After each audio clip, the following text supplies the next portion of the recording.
Домот на културата Димитар Беровски од Берово започнува со своите активности предвидени за оваа година по предлог годишната програма за работа на домот доставена и усвоена од Советот на општина Берово.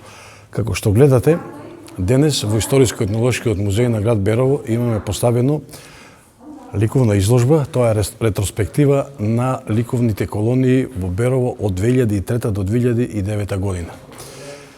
Имаме поставено 18 слики. Може да се забележи дека има повеќе тематики, значи од верски карактер, од историски карактер, има многу слики од беровската архитектура и така натаму. Ликовната колонија, ликовната изложба која е поставена овде во Историјско-етнолошкиот музеј ќе биде отворена до среда 23 февруари и до тогаш можете, ве поканувам сите да дојдете, да ја погледнете, да ја разгледате и да се сетиме на дел од културното благо, културното богатство кое го имаме во Берово, кое е работено пред повеќе години, а се надевам дека и во иднина ќе организираме ваки ликовни колонии.